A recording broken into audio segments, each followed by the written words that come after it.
Hello, everyone. It's the 3rd of November 2023, and I'm really excited about this interview with Marcello Mega, who's 57. He's based in Edinburgh. He has two grown-up daughters, and he is a journalist. He really is. He was for a very long time freelance, and he assisted two women that got in touch with me, one called Jan Cruikshank and one called Yvonne Duncan. And I thought, right, this guy really is a journalist. I need to talk to him. These two women had been the victims of, like many are, felt feeling very frustrated, very voiceless, powerless, that they were the victim of injustice or abuse, And Marcello came along and took the time to listen to their story. I tried my best to help Yvonne Duncan write a press release. So this really is about journalism, this somebody who understands it, because I worked in TV, I was in newspapers for a short time. The amount of information you have, I think people would find it so interesting, Marcello. Like, you worked on all the national papers, you worked Mail on Sunday, and we'll talk about that in a minute. So I'd like to know what makes a good story and how people can contact journalists, and a little bit about your kind of vision of where you think we're going now in terms of what's happening with the news. Is that okay? You happy to talk about Yeah, all of that? Yeah? of course. Yeah. So first Okay. of all, thank you so much for coming on to the channel, and Yeah, thank you well, very much for helping Jan Cruikshank. She got a payout. So just to mention quickly the article, first of all, the Daily Record, December 2018, woman told bosses that she was raped by a colleague and was later sacked by the firm who called her a liar. And she ended up getting an apology and £50,000. And you really helped with that. So thank you. Thank I you. do. I do have to say though that in terms of the payout, I've got massive admiration for Jan because she did all that herself. She really stuck to her guns. She went against her legal advice. She went against the union's advice. She was offered far less than that initially to go away, and they wanted her to sign a gagging clause. But I think she would never have settled for any amount of money and agreed to a gagging clause because she felt so strongly about it. But she defied everyone. She defied all the advice she had. And although I was able to tell her story, which gave me and her a lot of satisfaction, Jan certainly did all the work herself in terms of getting the compensation to a more realistic level. Still didn't make up for the years of work that she'd missed, but she was offered less than a third of that originally, plus sign a gagging clause and go away. So she's a really admirable, determined woman who got a strong sense of right and wrong and stuck to her guns. And I was glad to have met her and helped in the way I could. Yeah. Using mobile journalism, putting a video on Twitter, because that's all I could do. I just had blind faith that the system would protect me. There were policies in place within the company I worked for. They had clear sexual harassment policies, but when I came forward and told, I simply wasn't believed. I was accused of being a liar. My work ethic was questioned when previously all of my appraisals had been excellent, and then all of a sudden I seemed to be the one that was under scrutiny and not the perpetrator. He was never asked why he had sent me a picture of his erection. He was never asked why he sent me indecent messages on his work equipment. He was never challenged as to why he behaved the way he did. He simply said that it was wanted behaviour. He said I'd had an affair with him, which was simply not true, and I had evidence to prove it wasn't true. But any evidence that I produced was just put aside. And eventually, after going through 11 months of harrowing grievance procedures, where I was ignored for many months in between hearings, I reached a stage that my mental state was. A lot of the time, people just want justice and they want to be heard. And she is an incredible woman. But I have to say, that organisation wasn't going to do the right thing without a newspaper shaming them. No, Come on, it's obvious, isn't it? That has to be on the front page. It has to be in the papers to bring embarrassment to these organisations, because they don't generally come out and apologise and do the right thing. I think that's just changing at the moment now. I think yeah, people I think that is one thing that we can do, is that when there's been an injustice, you can try to highlight it, and obviously that's within the sort of parameters of the law, and newspapers are very careful these days, and newspaper lawyers are even more careful, but it's their job to keep newspapers out of court. It's to do with the time it takes to defend actions. It's also economic, sometimes it becomes easier not to do a story. But when you've got the quality of the the evidence that we had in Jan's case, and you're dealing with someone who is clearly very capable and very reliable and you know, very, very believable. You know, there was nothing about Jan's story that we had any difficulty believing, and we wanted to get it out there. I mean, I was freelancing at the time, but I had a very good relationship with the Daily Record. Spoke to the news editor at the time about it, and he was very, very keen and fully supportive. And I don't think there was much at all that we had to leave out the story. I suppose the one thing that Jan would have liked would have been for the perpetrator's name to have been in there, but we couldn't do that because we couldn't actually prove the rape. Obviously, it's not our position to prove things like that. You know, that's police matter, the criminal justice system. But I think, given that the allegation was that she'd been raped and we couldn't actually prove that, the decision was taken that he couldn't be named. But I think many people who read the article, and obviously people who worked for that organisation, lots of people across the country would have known who it was. And I think he was later, you know, named and photographed on Twitter. Interesting. I would like to know in a minute. I just want to mention Yvonne Duncan as well, because she messaged me on Twitter, and I'll be honest with you, Marcello, it's very difficult for me. I have lots of people emailing me and direct messaging me, and I think there's no way I can touch this story. Somebody with a lot of time, with a legal department, you know, and also there's no money in it. You know, I have to earn a living. But exactly. How much time were you given? How much time were you given for that story, Jan's story, and how much the media organisations invest in those investigations? Because I generally feels like if it's a bit griefy and it's going to take a long time, we're not sure it's worth it. Is it worth it for media organisations to cover those types of stories? I think it depends how you value it. I mean, when I did Jan's story, I was freelance. It was a front page and a spread, and I was quite well paid for it. There were follow-up stories to do, and I was quite well paid for them. But if I did a time and line account in the way that a solicitor would do, and I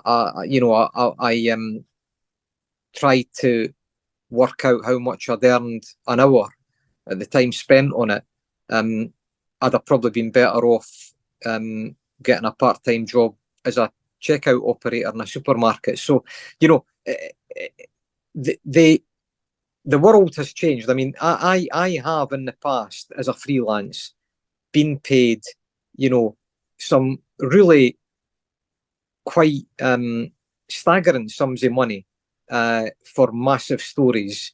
They were all difficult time-wise, but before the economic collapse around about 2008, 2009, newspapers were rich. There was healthy competition. They were, you know, cutting each other's throats. They were desperate to get the best stories. And if you had something that was a potential splash in a national paper, you were looking at a payment of thousands of pounds. But sometimes you might have to work for a month to, you know, it's not, you know, most stories like that, they don't just drop in your lap. You know, somebody gives you all the information just like that and it's ready to go. So even if you were being paid in the thousands, there would always be work to do.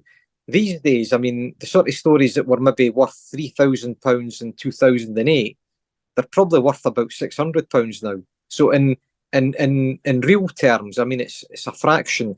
So one of the things that I had to do after the economic crash was I had to get better at saying no to people, because I had a bit of a reputation that I was someone that would, you know, I had a sense of justice. And so if someone persuaded me that there had been an injustice and they sent me a big volume of paperwork, I would work my way through it and I would do my best for them. And not on a number of occasions, before and after the economic crash, I spent a lot of time on things that I just couldn't place a story on. So one of the things that I had to do around about 2010 and 2011 was to say to people, I just haven't got the resources to touch this, because if I spend a month on this, I'm not going to earn enough money to cover my time, and potentially I'll earn nothing. So that's frustrating, because you would like people to you know, everybody to have the opportunity to tell their story. There's very, very few places where they do decent investigative work still, because it's expensive, time consuming, and doesn't always produce the results. But I suppose I've got a big admiration for my old paper, the Sunday Times. You know, they've always kept an insight team going. I've been away from the Sunday Times for well over 20 years. I don't know how well resourced it is compared to the past, but they still regularly break big stories that, that actually make a difference. They rock the political world. They expose wrongdoing among the rich and celebrated. The BBC does very well. The Panorama team, they have some great stories, but I've been involved in a couple of projects with the BBC fairly recently, and I've seen firsthand how much work goes into these things. And if you're not a staff journalist and you're not being paid by the day to work on one of these projects, I think it's just not feasible. It's not feasible for you to do that all the time. So it should be the best part of the job, and when it works, it is. But unfortunately, it is so difficult to be funded properly that there will be, dozens, hundreds of stories that are around that journalists know about that will never see the light of day. And you think it's got worse, do you? Absolutely. I know it's got worse because, people, fewer people are buying newspapers for a start, and that's understandable. There are other issues. I think legally things have got much more sense. Leveson was a necessary thing that had an impact on newspapers, but what it did was it sort of neutered newspapers, and it gave publishers and editors and especially media lawyers an excuse to say that's risky. We're not going to do that. And I think that's a shame, because I personally have had stories in the last few years that I thought should have been published, would have made a difference, would have called people to account to some extent, and I've not been able to get them published because of those issues. That nobody wants to risk a fight. You can't really publish. Is it usually defamation? Is it the defamation risk? It's it's normally defamation. That's the biggest risk, because most stories are always about someone, aren't they? You can do stories about organisations, and perhaps someone in that organisation will be the focus.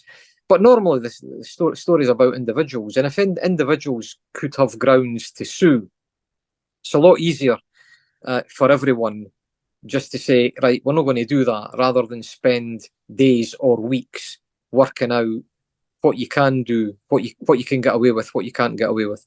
So the default setting these days is to say, no, we're not going to do that. And as a journalist, you sometimes argue the odds. And I told a lot of people that I thought they had called it wrong, including good friends of mine who took a lot of work from me when I was freelancing. But, I felt sometimes people were just too cautious, or they'd maybe run a story, but they'd take the key fact out. My attitude is always, I don't bother a news desk with a story unless I think it's got merit, and unless I believe that it could be published. So, it's really disappointing when people disagree with you, but that happened quite often. But also I had to disappoint many other people and say, look, I sympathise, I can understand why you want to go public. I just can't put the time into this. And let me tell you that one of the reasons for that is that I don't think anyone will publish it. Now, I may have got that wrong on occasion, but I can't think of a story that I said I didn't think I could work on because I didn't think I could get it published that I then saw appearing elsewhere. It might have happened, but I don't recall it.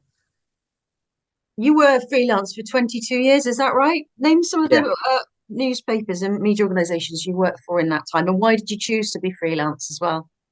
Well, I did my training at the Scotsman, and I spent 6 happy years there, learning an awful lot from some really good people that I worked with, especially the chief reporter of the day, Alan Hutchison, who was absolutely brilliant and fantastic guy, who I actually happened to speak to yesterday as well. Alan is long retired, but he was an inspiration to me. So the work that I did with him in the end was, won us some awards, and that put me in the shop window for other papers. And I got an offer to go and join the Sunday Times, which was probably the paper that I admired most at the time, and I was really flattered that they wanted to hire me. and they had a really good setup in Scotland, and I had 4.5 really good years there, during which they asked me if I wanted to go and work in London.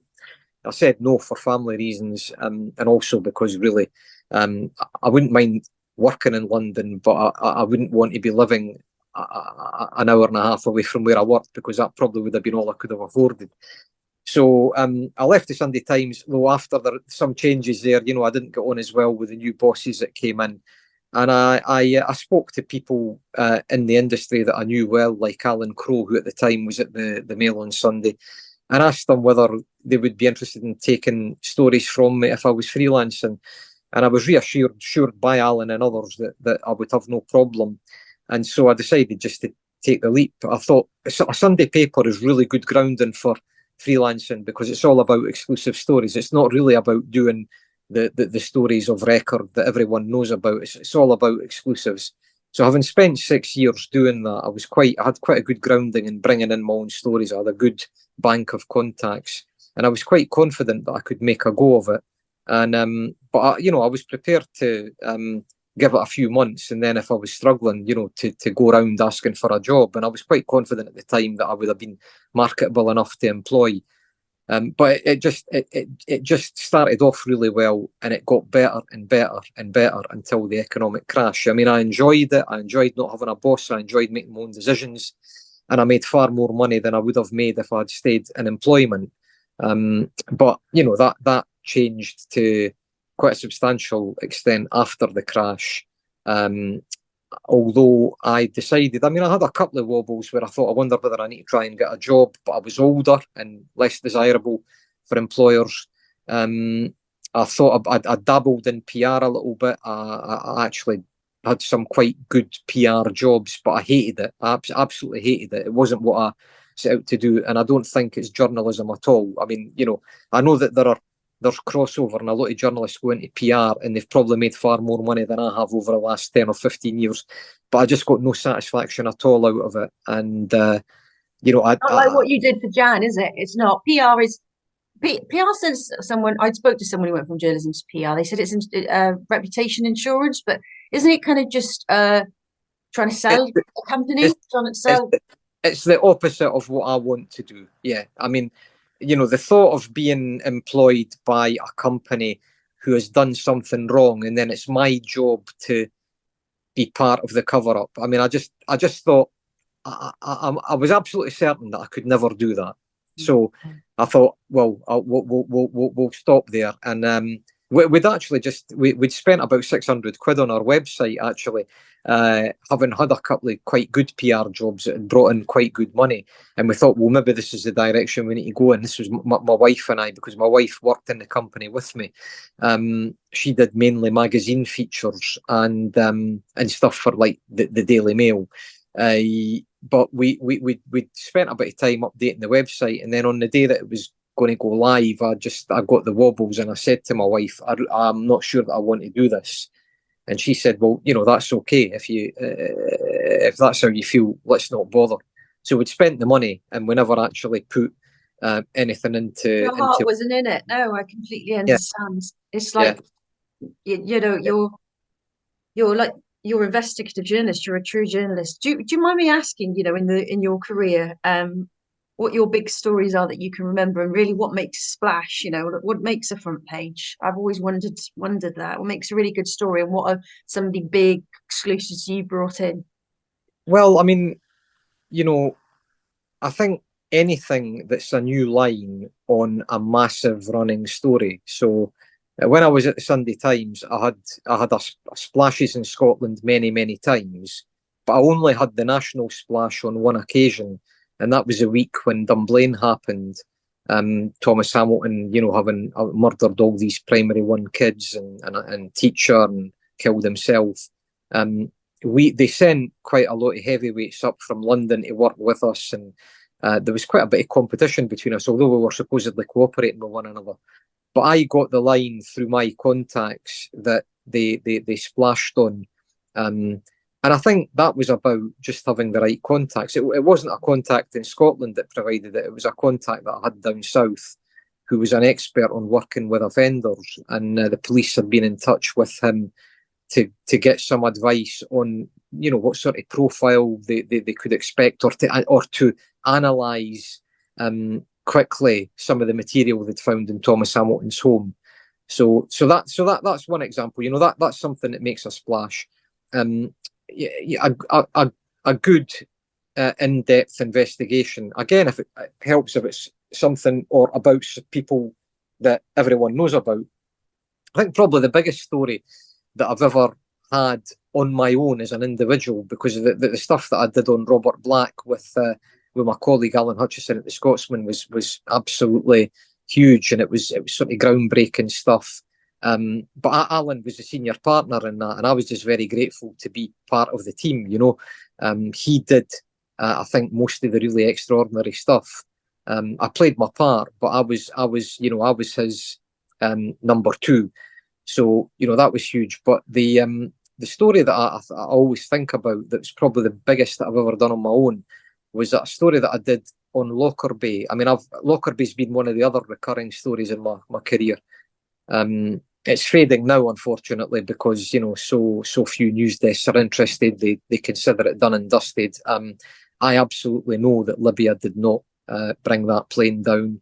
I've had primary documents strewn all over my desk. I can't understand why some of the facts that were known to all the lawyers in the case never played any part in the trial.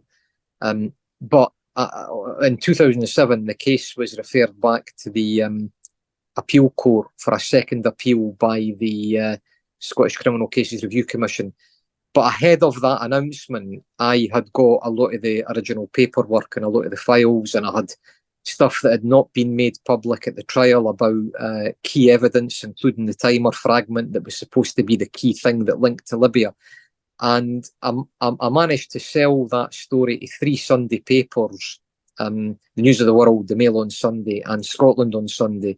And they all paid quite a lot of money for it. I mean, I spent a month working on it, and I had an investigator working with me who knew the stuff really well. So we both had to be paid out of that. But the Scotland on Sunday did it absolutely brilliantly. The 2 tabloids didn't use it as well. They paid the money, but they didn't use it as well. News of the World paid me up at about £100 a month for the last few months, which was a bit embarrassing, really. But Scotland on Sunday cleared the first 5 pages of their newspaper. And you know, it was still a broadsheet size paper at the time, and it was an absolutely incredible show, and it really showed, I think, that there were so many doubts about the conviction of Megrahi and about the links to Libya. And the good thing about that was that for a while it had an impact. The Scottish Criminal Cases Review Commission a week later referred the case back to the appeal court, so there was momentum. Other newspapers did stuff. And for a while, people didn't call Megrahi the Lockerbie bomber. It became, you know, the man convicted of the Lockerbie bombing. But then after 2 or 3 years and nothing changes, and there was anger about him being sent home to die at home when he had cancer. It sort of slips away. It's sort of it was a bit of a slap in the face, but it was also a reality check that, you know, unless the authorities accept the evidence that I put out there, everything just goes quiet for a year or two, and then everybody just started referring to Megrahi as the Lockerbie bomber again. An appetite for to pursue some of the lines that I'd brought out had waned, really, and I think they're non-existent now. So, you know, I think a lot of us go into journalism because we think we want to hold people to account, we want to change things. You know, I think that there's nothing wrong with that. I think you have to be realistic. And know your limits. But actually, even when you do expose wrongdoing, even when you do expose injustice, so often nothing happens. So the thing to do is to manage your expectations and keep trying. You know, keep trying, keep caring about injustice, whether it's you know, on a huge scale like Lockerbie, or whether it's on an individual basis, you know, involving women who've not had justice in court, or who have had justice, but then injustice follows, as it does with Yvonne through the parole process. You know, Yvonne is one of the women who did get justice in court to some extent, although what that guy did was only worth 9.5 years. I don't know. I mean, that guy should never be free again. But you know, This is just to mention then, this is Yvonne Duncan who contacted me by, I felt really, really concerned because I couldn't help Yvonne. And I thought, wait a second, I remember Marcello's investigative journalist in Scotland. He can help. And I'll put the article on the screen. Scott's rape survivor locked out of parole hearing for beast behind attack after 130-mile trip. Yvonne Duncan travelled from Aberdeen to Edinburgh for the hearing for Martin Daniel, but was stopped by security staff. That you helped get that story. Just quickly, I tried to get her to write a press release, and I wasn't sure whether anyone would be interested in the story or not. And you were, and I thank you so much. So, what happened with Yvonne? Well, Yvonne had been one of 3 victims of a guy called Martin Daniel. It was one of her and the other adult women in the case were sort of domestic abuse victims. They were in a relationship with him, but rather than have a loving relationship, he preferred to be brutal, dominant, coercive, rule by fear, and rape them repeatedly. So he was extremely violent, and he was a rapist. Now he was also convicted in court of raping a 15-year-old girl, who I think by the time it went to trial was in her 20s when she gave evidence against him. So this is a serial absolute monster. Violent, sexually violent, incapable of proper behaviour with women. But he was sentenced to 9 years and 7 months with an extended period of 3 years supervision in the community when he's released, which is a good thing because that actually means that he can serve his whole sentence in prison. But what happens is that despite the sentence, the parole process kicks off automatically. So once someone has done half their sentence, they can apply to, this is a misnomer. I shouldn't contribute to one of these things that everyone believes to be true. It's not actually true. It's an automatic process. They don't actually have to apply for parole. The system does it for them. So once he was at half sentence last year, the parole process kicked off and he was entitled to a hearing. So reports are gathered on his behalf. He doesn't actually appear before the hearing at this stage, but professionals can appear on his behalf. So, lawyers can make recommendations, they can gather social work reports, they can talk about how he's dealt with his offending behaviour and talk about whether he's a changed man or not. So that happened last year. Yvonne had a parole fear, because it's always possible that the guy could be released, so she got in touch with you when this was coming up again this year, because the other thing that's automatic about the system is that once the parole process is kicked off at half sentence, it is automatically initiated again after a year. So he will get, in fact, when Yvonne travelled to try and demand access, the hearing actually didn't go ahead that day. But we didn't know that until after the event. It's due to go ahead in a few days. So it's been suspended. Now, he won't appear at that hearing, we've been assured, but reports will be presented on his behalf and a panel of 3 will look at it. And Yvonne's point was that even though it was explained to her at a meeting in Aberdeen that I was allowed to be at with her, with senior figures in the parole board, it was explained to her that he didn't have the right of audience either at this stage. It was the case that his lawyers do, so he can have representation, making claims about his conduct. He can try to, although it's not a sensible thing to do when a conviction's been obtained, but they can try to belittle the conviction. They can try to diminish what happened, and Yvonne's got no right of audience to that.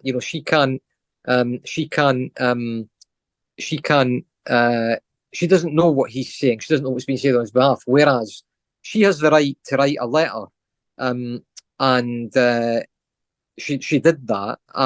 But she knows that he gets to see it. Him and his legal team get to see what she says, but she's not entitled to see what he says.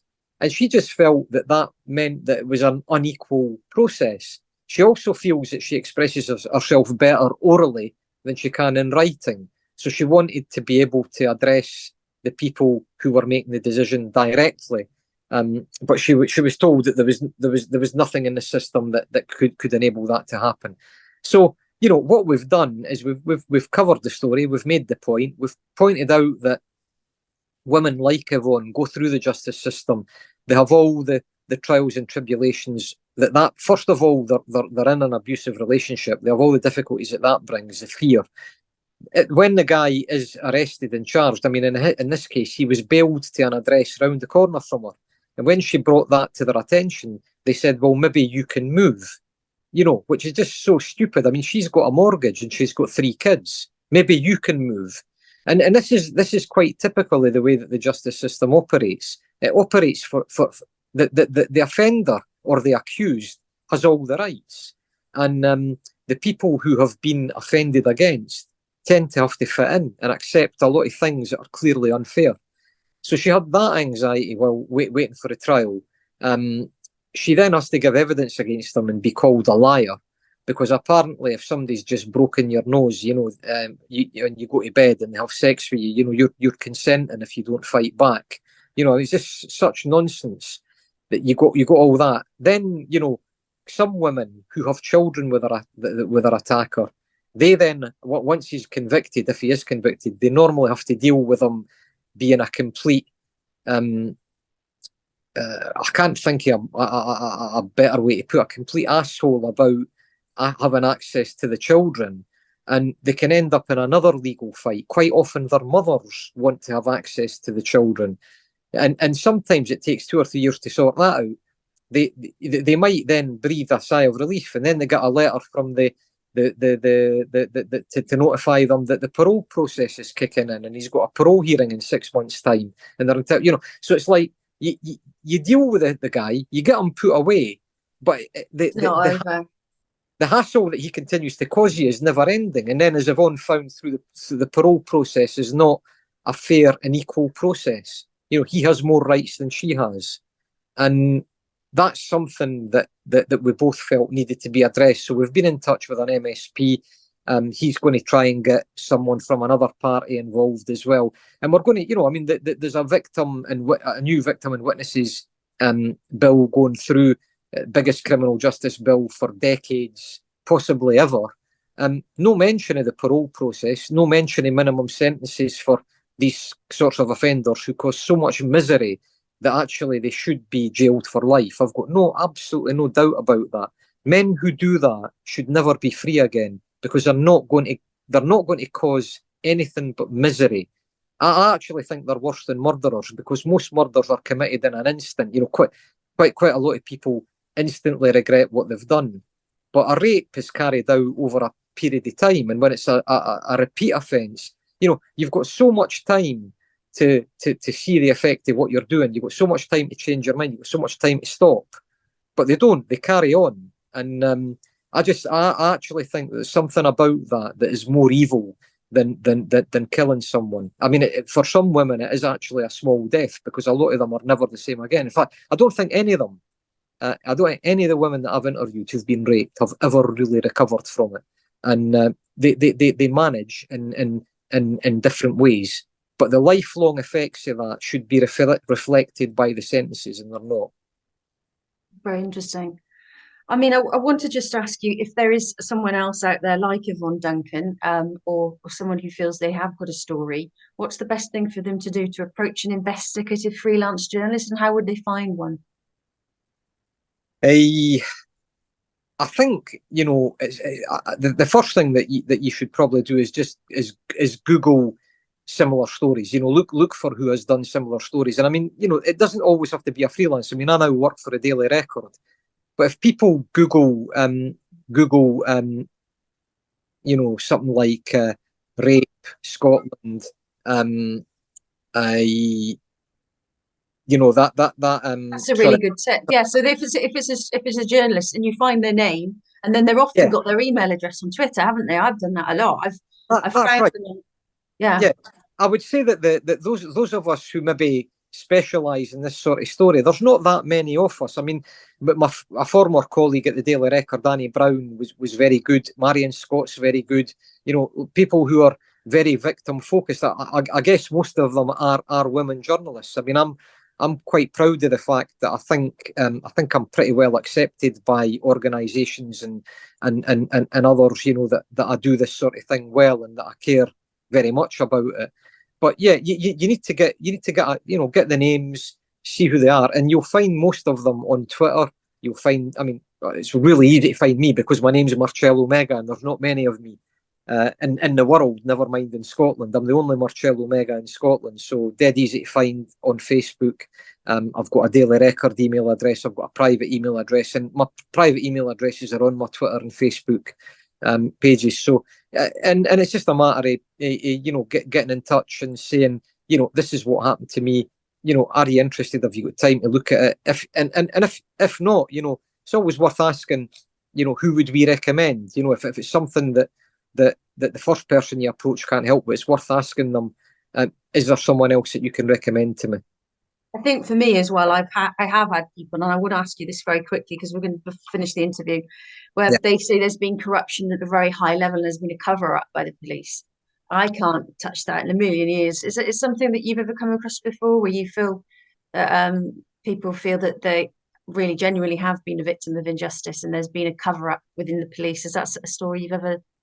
Yeah, I mean, I've probably done that on quite a few occasions. It's tended to be in cases where young people, fairly young people in their 20s, have pretty clearly been murdered, but the police haven't treated it as a murder, and they've made a decision far too quickly. If anybody's interested, if they Google Colin Marr, Stefan Sutherland, Annie Borgeson, I've covered all those stories. In all those cases, 3 people in their 20s were found dead, or in Colin's case was 999 was dialed while he was dying from a stab wound through the heart. In all those cases, I believe absolutely 100% that they were murdered, and there were clear signs that they were murdered, but mistakes were made at an early stage. And what happens then is that the crime, it's not treated as a crime scene. It's, the bodies are taken away. It's a single doctor post-mortem. The bodies are then buried or cremated. And quite often families don't, they're so shocked by the death that they don't always start asking the questions right away. And when they do, they find a massive shutter going down in front of them, because it then becomes all about the police and often the Procurator Fiscal defending the position that was taken, that it was an accidental death or it was a suicide. And there has absolutely, I would swear on my father's grave that there has been corruption in those cases and others, to the extent that the police are trying to defend the nonsense decision that was taken initially. So rather than try to put it right and deliver justice, they try to defend their own position. And that is a form of corruption. Absolutely. Well, listen, I can't thank you enough for talking to me and inspiring people, I hope, either if they have a story and they want to contact a journalist, or if they're just feeling a little bit like journalism is dead, there are still journalists out there. Just to finish, really, I mean, do you think, because you said it's got worse since 2008, there isn't as much money for investigative journalism. Do you think it's getting worse in the future? And what do you think the people can take over really and do good in just investigative journalism themselves? You must have seen citizen journalism. What do you think the future looks like? Yeah, I mean, I think the direction is all one way. I mean, newspapers aren't suddenly going to start investing more money in a product that is selling less and less. But even if in 10 years' time, I think there's a good chance that in 10 years' time, most Scottish papers will be online only. I mean, it's happening in America. I would hope that maybe papers like the Sunday Times, with all their magazines and great content, will continue to publish for a long time yet. But even if they don't, even if journalism does move online only, there will still be a requirement for content. So maybe instead of 2,000 people starting a career in journalism, as they might have done in 1980, maybe it'll only be 300 people in 2030. But maybe they'll be really high caliber, and maybe the work that they do will still be really good. And even if it's for an online only publication and it's shared around via social media, that there's still going to be a requirement for content. I hope that journalism is always there, but I don't think that there will be the volume of journalists and the volume of physical newspapers that we've, certainly that I grew up with. Certainly for me, I grew up with the paper in the Citizen newspaper in Gloucester, and that's gone online. And for me, and the local news is sad what I've seen happen into local news. But what's happened, I think, with the local news is a lot of Facebook groups are run by volunteer admins, are like the local paper now, but they are the editor is a volunteer who controls what's posted and who's blocked and things like that. So it is interesting what's happening. But I can see how important investigative journalism is, and I just want to thank you so much for those two stories we spoke about, Jan and Yvonne, and it's been given, that was hope. That gave me hope, and it certainly gave them hope. So thank you very much. Continue your good work, my friends. Thank you, Anna. Okay, take care. All the best. Thanks for talking to me. Bye. Bye.